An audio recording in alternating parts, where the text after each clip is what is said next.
Buenas noches para todos. Bueno, el día de hoy vamos a exponer y hacer una sustentación respecto al impuesto de industria y comercio ICA.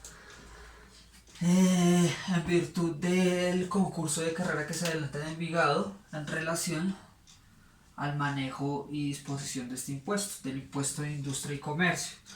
Cosas importantes para determinar qué es. Entonces vamos a ver cada uno de sus elementos. En esta primera parte voy a hacer un rápido énfasis en lo que hace relación a su base gravable porque tiene unas condiciones específicas y particulares. Recordemos que en Envigado el impuesto de industria y comercio se encuentra reglado a partir del acuerdo 052 de 2017. Entonces, sujeto pasivo. El sujeto pasivo el sujeto activo, discúlpenme. En efecto, los municipios. Para este caso, el municipio de Envigado. Recordemos que el impuesto de industria y comercio es un impuesto del orden territorial municipal, es decir, que le corresponde su recaudo y administración a las entidades territoriales, en este caso al municipio de Envigado. Sujeto pasivo, aquellos que ejerzan una actividad económica dentro de la respectiva jurisdicción territorial. Entonces, en el momento que una persona ejerce una actividad económica dentro de la respectiva jurisdicción, en el caso de Envigado, se convertirá pues en un obligado del impuesto de industria y comercio. Base gravable son los ingresos brutos al ejercer la actividad económica dentro de la jurisdicción del municipio. Hay unas cosas de territorialidad que los estaré explicando también porque son esas situaciones que implican un análisis a fondo de lo que es en su forma sustancial y formal el impuesto. Pero entonces por ahora vamos a decir que la base gravable son los ingresos brutos al ejercer la actividad económica.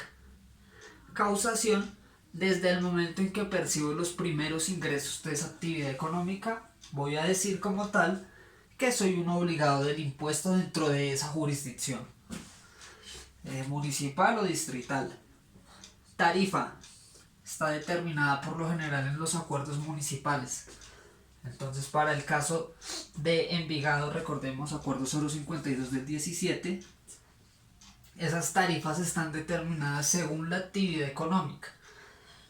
Pero para no entrar en detalles de revisar esos códigos, es importante tener presente que existen tres tipos de actividades económicas: industriales, comerciales y de servicios.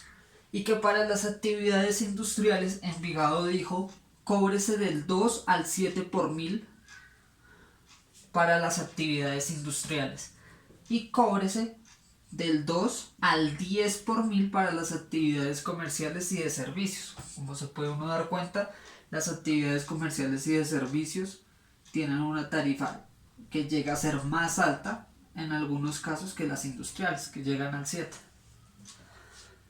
Periodo gravable. El impuesto se grava anualmente. De hecho, eso lo puede determinar, se puede determinar en los municipios según las características que ellos consideren. Pero en mi experiencia, tanto en Bogotá como en otros municipios que he revisado, el impuesto de industria y comercio en todos los entes municipales se grava, tiene una causación, un periodo gravable que es anual. Deberes, tanto formales como sustanciales. El régimen simplificado en Envigado solamente está obligado a cumplir con el deber sustancial, es decir, con el pago. Mientras que el régimen común sí está obligado a presentar la declaración, debe cumplir con ese deber formal y en efecto pues con el deber sustancial de pagar. ¿Qué determina un régimen común y un régimen simplificado? Vamos a entender que el régimen común van a ser siempre las personas jurídicas. Pueden haber personas naturales del régimen común, sí, sí las pueden haber, y eso está determinado según los ingresos y según las condiciones que determina la DIAN para clasificar al régimen común y simplificado.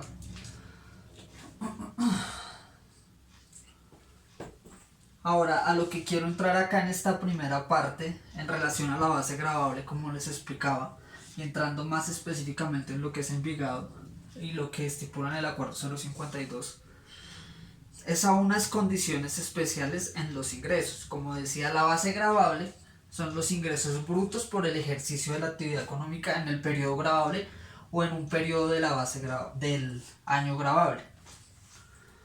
Entonces vamos a tener que hay unas condiciones especiales, unos descuentos que efectuamos sobre esos ingresos brutos.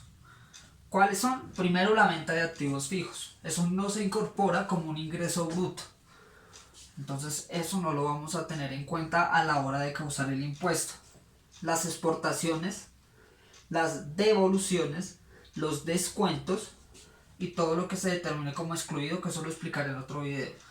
Y en efecto, obviamente, pues los subsidios que del gobierno pues no los vamos a considerar como base gravable del impuesto. Condiciones especiales en la base gravable que me parecen importantes. Cuando son sobre corredores de seguros.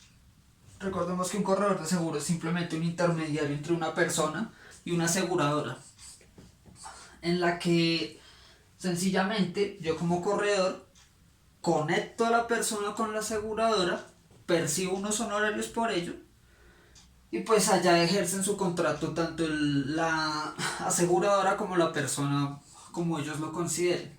Pero entonces esos ingresos que yo percibo pues son simplemente los honorarios y las comisiones. Eso es lo que vamos a determinar acá. ¿Alguna diferencia? Pues no, son los ingresos brutos sencillamente. Entonces no hay que dejarse confundir mucho por eso. Ingresos brutos percibidos por las corredoras de seguros, pues sus honorarios y sus comisiones. El segundo, los distribuidores de derivados del petróleo. Esto también lo he visto en Bogotá y lo he visto en muchos entes territoriales que se ven en la obligación de recaudar el impuesto de industria y comercio. Entonces, ¿qué dice esto? Aquí vamos a determinar es el margen bruto de comercialización. ¿Qué quiere decir esto?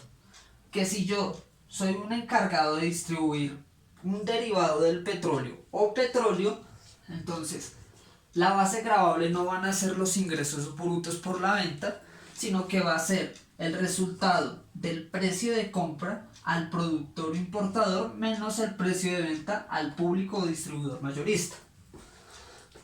Ejemplo, voy a comprarle al productor 10 millones de pesos en un derivado del petróleo, la gasolina, por ejemplo. Y resulta que lo estoy vendiendo al minorista o al público en 5 millones. ¿Cuál es la base gravable? La base gravable va a ser la diferencia de un precio con el otro. Van a ser 5 millones. Y sobre esos 5 millones aplico la tarifa. Por eso es muy importante tener presente que es el margen bruto de comercialización entre las transacciones que se realizan en la compra y la venta. No es simplemente lo que yo vendo. Aquí se da la condición específica de que puedo descontarme el precio de compra. Para el distribuidor minorista, igual, lo mismo. Entonces es el precio de compra al cual yo le compré al distribuidor mayorista o al intermediario menos el precio al que yo lo vendo al público. Sobre esa diferencia aplicamos la base gravable.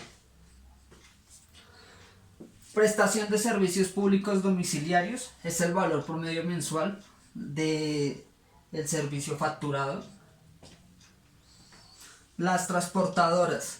Entonces, ¿qué pasa con las transportadoras en Envigado? Se dan dos condiciones. Una, si yo soy el propietario del vehículo, es decir, el que le presta el servicio a la transportadora, entonces yo como propietario del vehículo debo declarar el impuesto por el efecto de la negociación que realice con la transportadora. Esos van a ser mis ingresos brutos. Eso podríamos llamarlo así como mis ingresos por la prestación del servicio. Y de la transportadora, en efecto, es los ingresos que percibió por el transporte, descontando los valores que le entregó al propietario del vehículo. El quinto, los ingresos, la base gravable para los que prestan actividades de aseo, vigilancia y cafetería es del 16% de la administración de impuestos y utilidad. Es un porcentaje que tienen ellos en la contabilidad. Sobre ese valor es que se van a determinar su base gravable, que debe de ser del 16%. Pero ese valor no puede ser menor al 10% del contrato que hacen con las empresas a las que les van a prestar sus servicios de seguridad, aseo y vigilancia. Y por último, los canales de TV, de televisión. ¿Cómo perciben ellos su base gravable? Por los ingresos en la prestación de servicios de publicidad. Punto. Esos son los únicos ingresos que ellos van a determinar para determinar la base gravable y después causar el impuesto. Hay uno último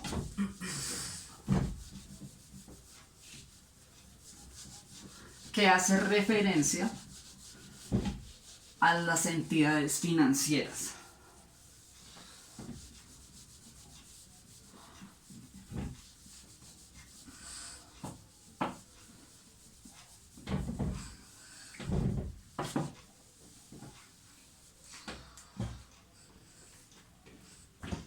Se me fue acá, perdón. Entonces, con las entidades financieras,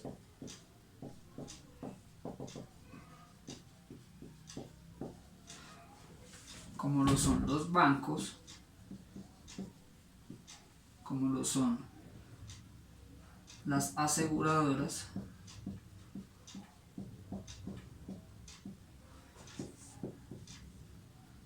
como lo son, disculpen, es que son varias, como lo son las corporaciones financieras,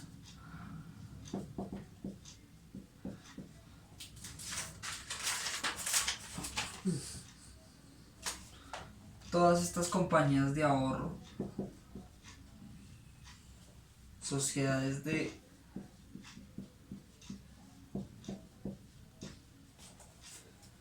capitalización, en fin, todo lo que hace referencia a las entidades financieras van a determinar su base gravable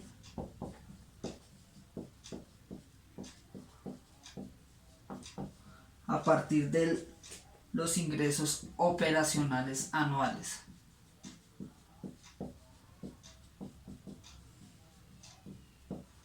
Aquí no son brutos, sino son los ingresos operacionales.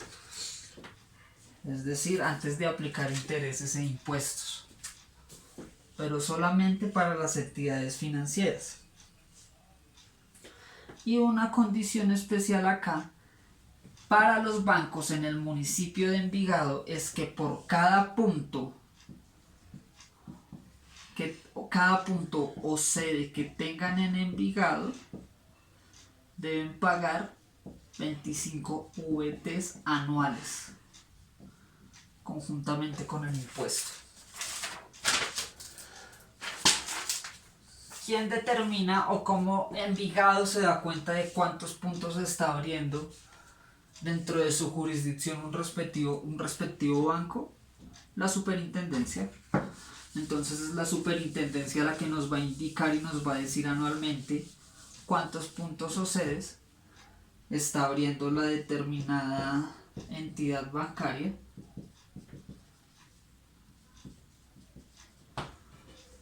en el territorio municipal.